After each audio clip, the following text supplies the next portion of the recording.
Muito bom dia, ouvintes. É com prazer que voltamos aos microfones da Web Rádio Meimei para a apresentação de Momento Espírita.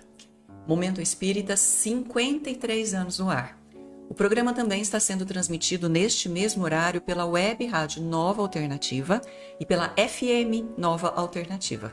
São 11 horas e 21 minutos em Garça. Domingo, 12 de abril de 2026, Estação Outono. Nossos cumprimentos a você e a todos que nos assistem. Você assiste Saúde e Espiritualidade em Você, Momento Espírita e Perspectiva com imagem e áudio no aplicativo da Rádio Meimei, no YouTube, no Facebook, com celular ou com Smart TV.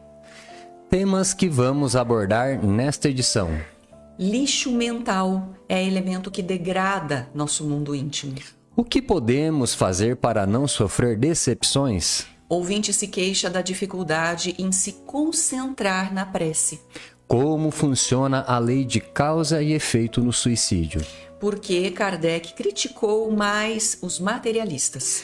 Palestras da USE prosseguem nesta semana.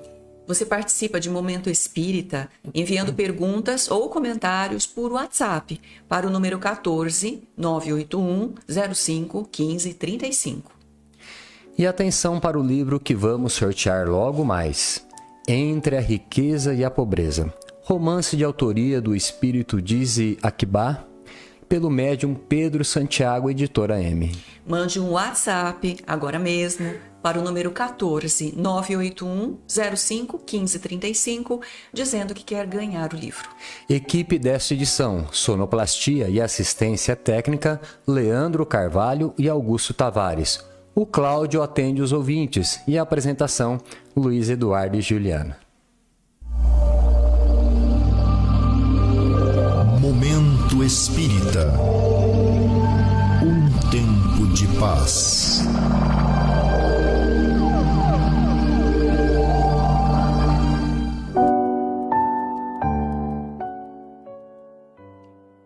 O americano Dave Schumades, residente em Los Angeles, resolveu fazer um experimento. Guardar no porão de sua casa o lixo que acumulou em 8 meses.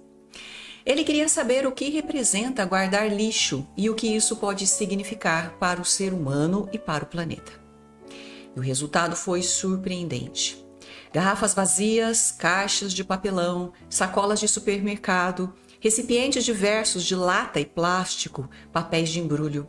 Aquilo tudo foi tomando um espaço cada vez maior, até que a situação se tornou insuportável. É claro, guardou todo o lixo realmente, que não guardou todo o lixo realmente. Ele não guardou, por exemplo, os restos de alimentos altamente degradáveis. A experiência de Schumades serviu apenas para confirmar aquilo que ele já sabia. Lixo é insuportável e faz muito mal à saúde. Por isso, convém que estejamos atentos a esse detalhe, se quisermos melhorar a qualidade de vida e salvar o planeta de uma poluição global. Infelizmente, nem todas as pessoas têm consciência do que o lixo representa em prejuízo ou um perigo para a comunidade e para cada um de nós. Falamos isso porque vemos com muita facilidade o quanto de lixo ainda é jogado nas calçadas, nas ruas, nos logradouros públicos, nos terrenos baldios da cidade. Falta-nos uma conscientização sobre o papel de cada um na defesa do meio ambiente e de seu próprio bem-estar. Ora, se temos dificuldade de manter a casa limpa, o bairro e a cidade limpa, que todo mundo vê, o que é relativamente fácil, quanto mais com relação ao nosso mundo interior, que ninguém vê. Pois assim como existe lixo que polui o mundo de fora, existe também o lixo que polui o nosso mundo interior, que infecta e contamina a nossa alma, levando-nos muitas vezes a conflitos emocionais com repercussões desconfortáveis no organismo.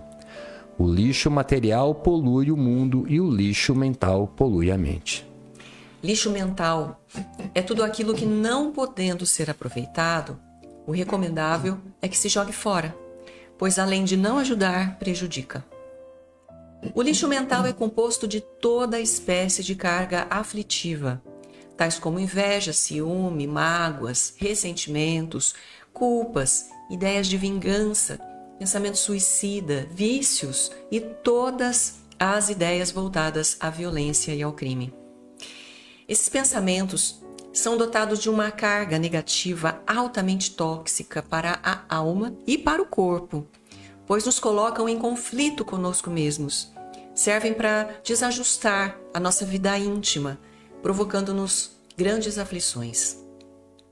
É por isso que o espírito Albino Teixeira, por intermédio do Chico Xavier, conclui: como é fácil perceber, na solução de qualquer problema, o pior problema é a carga de aflição que criamos, desenvolvemos e sustentamos contra nós. Momento Espírita. O rádio é do ouvinte.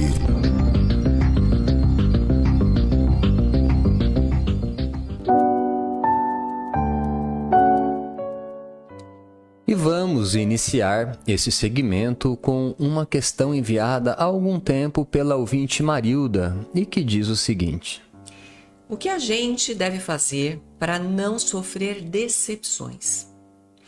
Sofremos muito por causa das atitudes dos outros, principalmente de parentes que se intrometem em nossa vida.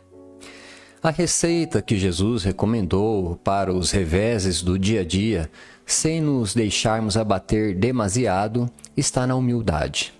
É a humildade que consiste em saber nos colocar exatamente no lugar em que nos situamos diante de Deus e daqueles que estão ao nosso lado.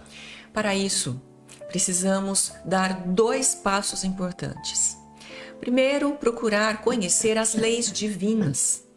E, em segundo lugar, procurar nos conhecer a nós mesmos, exatamente para sabermos avaliar os próprios limites. Conhecer as leis divinas é tomar consciência de que somos espíritos imortais, que não estamos na Terra pela primeira vez, nem tampouco pela última vez. Que as pessoas com quem convivemos são aquelas com quem temos maiores compromissos. Precisamos tomar consciência de que elas não são melhores nem piores do que nós. E que, como nós, estão aqui para aprender e ensinar. Que precisamos aprender uns com os outros, mas que sejamos nós a dar o primeiro passo para exercitar o amor, sem exigir do próximo a perfeição que ainda não temos. As decepções em relação aos outros acontecem quando queremos que eles sejam perfeitos, que nunca errem e, principalmente, que jamais nos critiquem. Mas não é isso que exigimos de nós, porque nós também erramos e causamos decepções nos outros. Contudo, não queremos reconhecer nossos erros. Se estivermos preparados para compreender os limites das pessoas com quem convivemos, com certeza saberemos aceitar dificuldades e, ao invés de nos decepcionarmos com elas, vamos fazer de tudo para ajudá-las a errar menos e a acertar mais.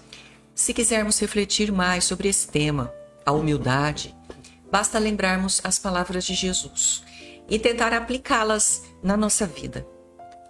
Como é que vês um cisco no olho de teu irmão e não vês a trave que está no teu próprio olho?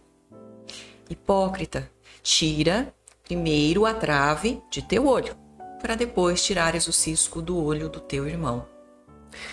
E uma segunda questão que fomos buscar em nossos arquivos é a seguinte: a Adriana diz que tem dificuldade de se concentrar quando se põe a fazer orações.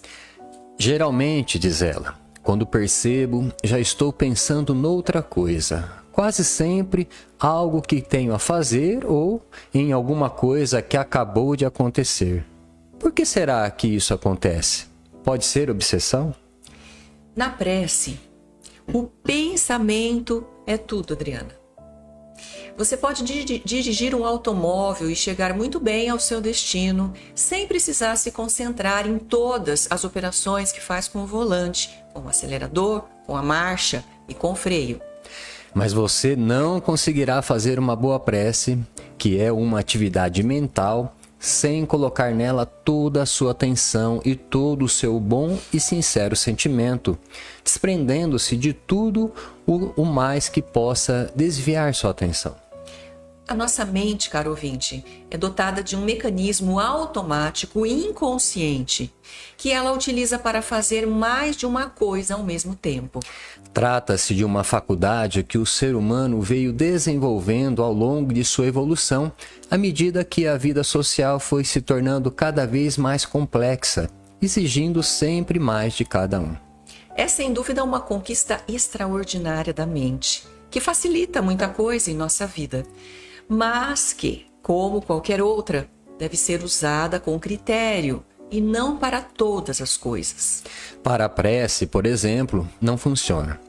Jesus estava bem atento para essa questão, tanto assim que ele recomendou que não repetíssemos palavras ao falar com Deus, pois basta que você formule seu pedido uma única vez, mas com fé e atenção, e o seu pensamento será capaz de transmitir tudo o que você sente. Logo, Adriana, repetir muitas vezes a mesma oração é inútil, porque você passa a fazer isso de forma automática, ou seja, sem precisar pensar no que está fazendo. A prece, em voz alta ou apenas em pensamento, proferida uma única vez, mas de forma consciente, é o suficiente.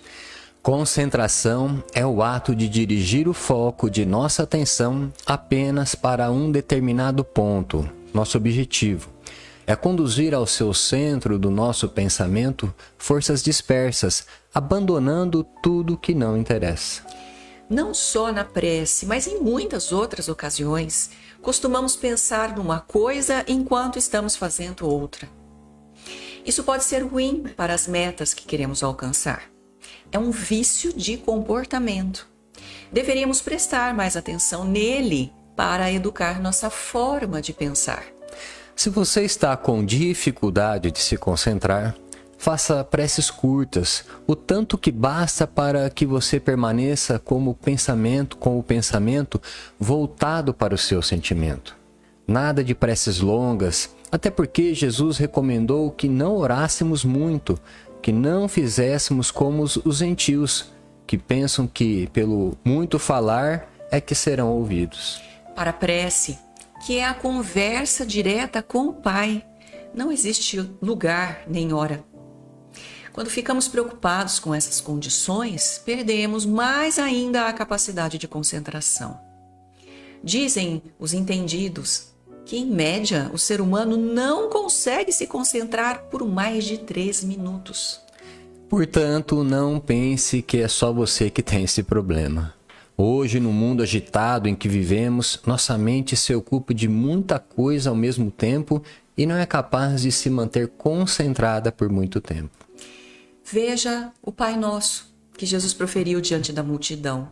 Uma oração tão curta que não requer mais que alguns segundos para ser proferida. Se a tomarmos como modelo, vamos perceber que não é a duração da prece que importa. Um exemplo de comportamento inadequado por falta de concentração é quando estamos sentados à mesa de refeição. Geralmente, ou estamos pensando numa situação desagradável e estressante, ou estamos conversando, rindo e gesticulando, muitas vezes tratando de assuntos preocupantes. Essa condição de agitação íntima, mais as reações que ela provoca no organismo, prejudicam a digestão e a saúde. Mais do que isso, deixam nossos pensamentos desordenados. Todos nós precisamos melhorar a capacidade de concentração. Portanto, o problema não é apenas seu, Adriana. E não seria tão difícil assim se começássemos pelas coisas mais simples. Passe a prestar mais atenção naquilo que você faz costumeiramente.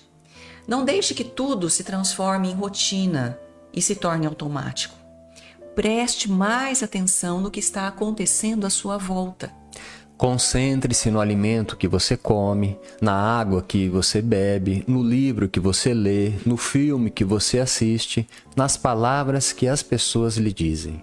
É claro que muitas outras coisas serão automáticas, mesmo porque nossa mente é seletiva, mas não deixe que tudo se transforme em automatismo.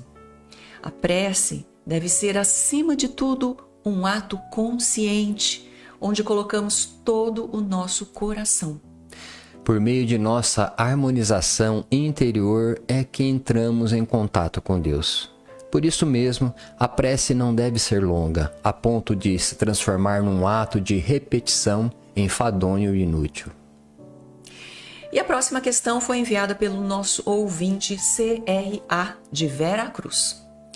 No livro Trilhas da Libertação, pelo espírito Manuel Filomeno de Miranda, psicografia de Divaldo Franco, no capítulo O Calvário de Adelaide, lemos: Chamemos ao caso que explicaremos efeito bumerangue. Quando se pratica o mal, atira-se algo em direção ao futuro. São tomadas providências nobres. Estas eliminam os efeitos da ação molesta que perde o impacto para a volta. Em caso contrário, o retorno é inevitável. Entre a riqueza e a pobreza. Romance de autoria do espírito Dizia Quibá, pelo médium Pedro Santiago, editora M. Da pergunta anterior, continua o ouvinte. Esse entendimento pode se aplicar no caso de suicídio? Se estamos tratando da lei de causa e efeito, é claro que toda ação sempre vai provocar uma reação em sentido contrário.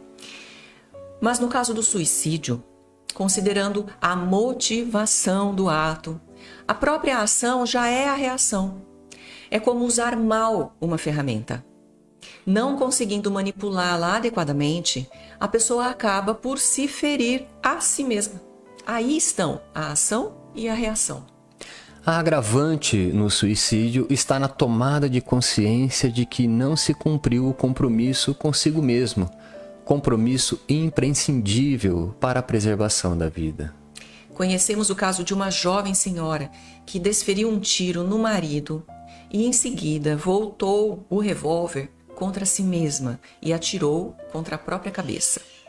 O marido morreu na hora, mas ela não. A bala causou um dano irreparável em seu cérebro e meses depois de hospitalizada e operada, retornou à vida na condição de total dependência mental, comparada a uma deficiência em grau avançado. Essa mulher ainda viveu alguns anos sem consciência do que aconteceu. Certamente com as deficiências que ela teria se tivesse desencarnado e em seguida reencarnado. Eis o resultado de sua ação. Como estamos no mês de abril, relembrando os trabalhos de Allan Kardec no lançamento do Livro dos Espíritos em 18 de abril de 1857, vamos retomar uma questão a respeito de sua atuação, que retiramos de nossos arquivos. Por que Allan Kardec combateu tanto os materialistas? É bom lembrar que Kardec, como ele mesmo deixou bem claro, não combatia propriamente os materialistas, mas sim o materialismo, como ele mesmo afirma nesse trecho de O Livro O que é o Espiritismo. Sem dúvida, diz Kardec, cada um é livre de crer no que quer ou de não crer em nada. Não legitimamos a perseguição contra o cismático de qualquer religião. E prossegue: combatendo o materialismo, não atacamos os indivíduos, mas a doutrina que, se inofensiva à sociedade, quando se encerra no foro íntimo, na consciência das pessoas cultas, mas se for generalizada, torna-se uma chaga social. A crença de que tudo acaba para o homem depois da morte, de que toda solidariedade cessa com a vida, leva o indivíduo a considerar uma estupidez o sacrifício do bem-estar presente em proveito de outrem. Daí a máxima, cada um por si durante a vida, pois nada existe depois. O receio de Allan Kardec era a generalização do ateísmo, que seria, segundo ele, a derrocada da sociedade e, com certeza, um incentivo ao suicídio. Ainda que tomada por várias religiões, a sociedade só subsiste porque subsiste a crença em Deus e na vida futura. Esse raciocínio de Kardec advém do fato de, em momento nenhum da história, houve um povo ateu. Todos os povos, desde os mais primitivos, e principalmente esses, se apoiaram em alguma crença que lhes deram sustentação para vencer os maiores obstáculos e realizar grandes feitos, como foi o caso dos egípcios. Uma observação. Nesta resposta, estamos nos referindo ao materialismo como ateísmo, que costumamos chamar de materialismo ideológico, e não ao materialismo prático próprio dos religiosos, que é o apego abusivo a valores e bens materiais. Livro que vamos sortear daqui a pouco entre os ouvintes que nos enviarem um WhatsApp. Entre a riqueza e a pobreza. Romance de autoria do espírito Dizzy Akibá, pelo médium Pedro Santiago, editora M. Se você quer participar do sorteio, ainda dá tempo. Mande um WhatsApp agora para o número 14 981 05 15 35, dizendo que quer ganhar o livro. Existem muitas coisas a que às vezes não damos o devido valor. A vida, por exemplo. A vida é uma bênção divina. Através dela, podemos ser felizes e proporcionar a felicidade aos outros. Por isso, é preciso defender a vida, a nossa vida e a do próximo. Pena de morte, aborto, suicídio e eutanásia são formas de violência contra a vida com as quais não podemos concordar. Lutemos em defesa da vida. Pena de morte. Um crime não justifica outro crime. Diga não. Suicídio. Um gesto infeliz. Dê uma chance a você mesmo. Existe sempre alguém para ajudá-lo. Aborto, um ato de covardia. A vítima não pode defender-se. Eutanásia, uma ação criminosa. Com confiança em Deus e o firme desejo de obedecer suas leis, a vida terá outro sentido. Mensagem em defesa da vida. Apoio. Federação Espírita Brasileira.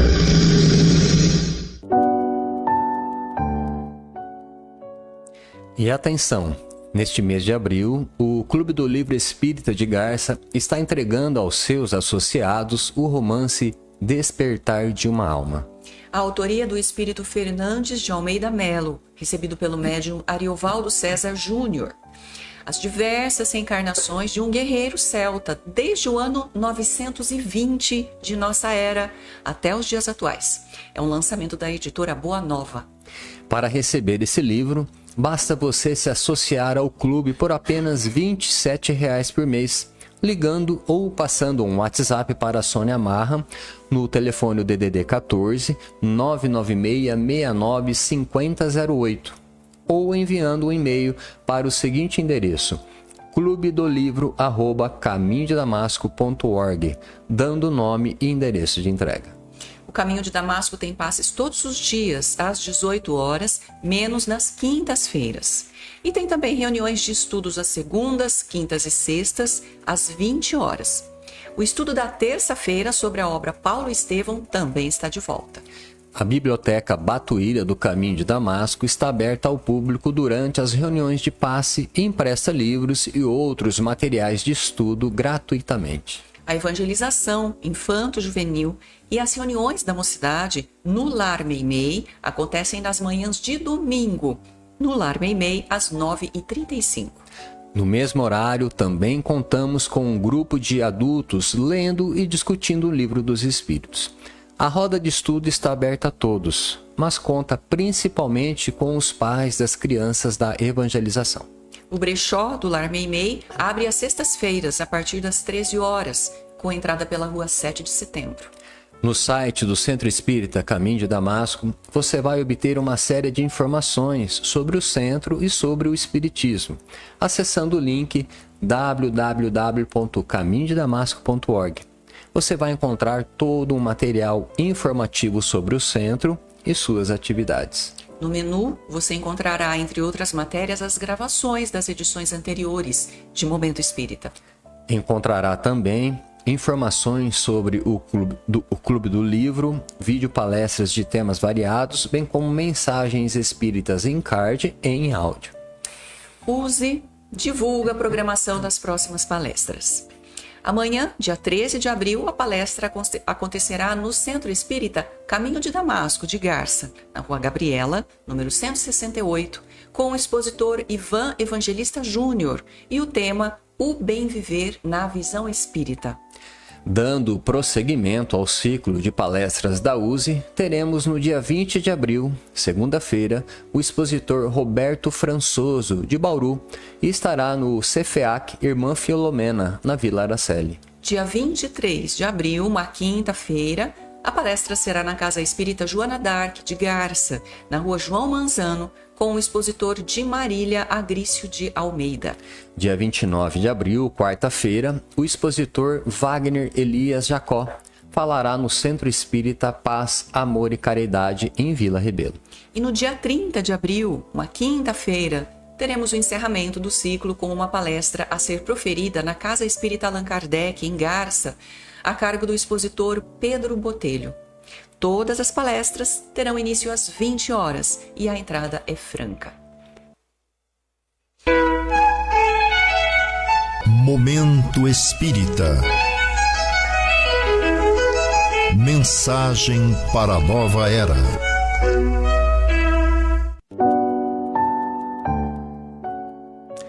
Conhecendo a doutrina espírita. Morte de crianças. Se em geral as pessoas não se conformam com a partida de seus queridos adultos, quanto mais com relação às crianças. Difícil, muito sofrido, principalmente para os pais, verem a vida de um filho ou de uma filha se extinguir sem que se possa fazer nada para evitar. Só quem já passou por essa experiência pode dizer da luta que tiveram que empreender para vencerem suas angústias e retomarem mais adiante a sua vida. Felizmente, a taxa de mortalidade infantil vem decrescendo ano a ano, e se ela foi alta no passado, hoje vai se tornando cada vez menor. Basta dizer que, em 1990 para cá, o decréscimo desta taxa foi de ordem de 72%, o que significa, do ponto de vista espírita, que os pais das últimas gerações vêm sofrendo menos que os das antigas. Todavia, a doutrina espírita nos ensina que nada acontece por acaso. Crianças podem partir cedo, se essa partida estiver prevista no seu plano de vida. Alguns pais que conhecemos chegaram a dizer que seus filhos ou filhas desencarnados traziam qualidades acima da média, o que não é difícil acontecer. Muitas vezes são espíritos que vieram para complementar vidas anteriores ou para ajudar os pais a buscarem um caminho mais espiritualizado.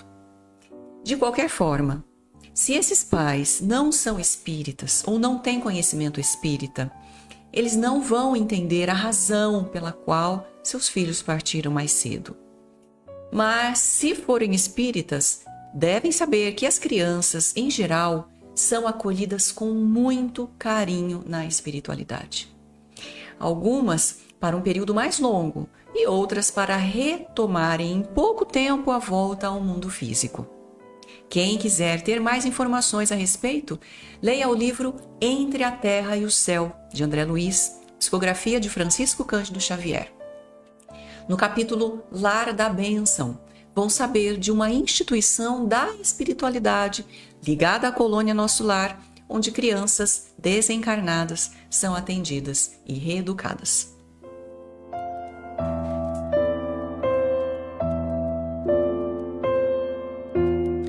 E chegou o momento do sorteio do livro que anunciamos, Entre a Riqueza e a Pobreza, romance de autoria do espírito Dize Akibá, pelo médium Pedro Santiago, editora M. E o livro sai para A ouvinte de Três Marias, de Minas Gerais, Marinalva Gomes da Silva Melo. Marinaura, aguarde que enviaremos o livro para você pelo correio. Agradecemos sua amável audiência e sua atenção. Se você permanecer aqui na Rádio Meimei, vai assistir na sequência o programa Perspectiva. Temas atuais sob a ótica espírita. E ao final desta edição, Momento Espírita deseja a você e a todos que nos acompanham saúde e paz. Para encerrar, vamos ouvir uma mensagem espiritual na voz de Chico Xavier.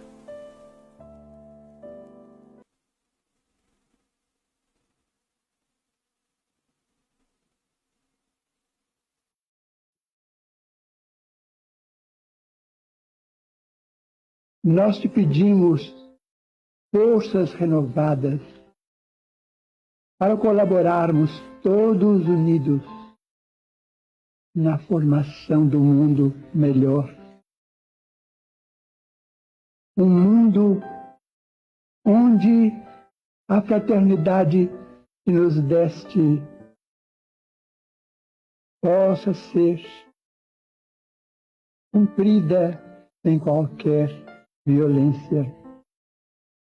Nós te rogamos, Senhor, neste dia, como sempre, para que todas as crianças estejam felizes na proteção do lar e nas luzes da escola,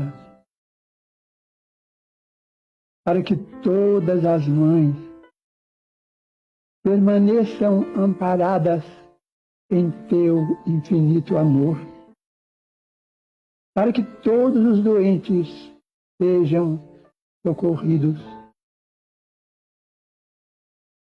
e para que nós tenhamos, cada um de nós, a coragem de retirar pelo menos migalha do reconforto que usufruímos para atenuar o sofrimento dos companheiros de humanidade que estejam em abandono e solidão.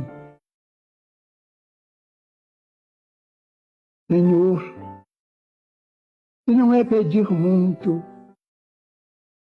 nós te rogamos ainda auxílio para que ninguém procure a falsa tranquilidade nos tóxicos, suscetíveis de conduzir-nos à irresponsabilidade e à loucura. E te solicitamos também, Senhor Jesus, por que não, amparo a cada um de nós, para que estejamos igualmente unidos no respeito que devemos às leis do trânsito, evitando a perda de tantas vidas. Amado Jesus, nosso Senhor e Mestre, nós te rogamos ainda inspiração e bênção para todos os homens respeitáveis que nos governam, para que eles possam sustentar-nos a segurança e a paz, o trabalho e a justiça, o progresso e as alegrias da vida comunitária. E te pedimos para que os nossos pastores religiosos, sejam eles, Senhor, quais forem, tenham para conosco, como sempre, a devida paciência, tolerando as nossas fraquezas e permanecendo fiéis à lavoura da fé porque nós todos, amado Senhor Jesus Cristo, necessitamos da bênção da religião para vivermos em paz. Ensina-nos, Jesus, o perdão e a solidariedade humana na prática verdadeira que nos legaste, e guia-nos, Senhor, para o teu reino de paz e de amor, e releva-nos, por misericórdia, este nosso pedido, permitindo que a tua bênção se estenda sobre nós todos, amparando-nos a todos, agora e para sempre, Senhor, assim seja.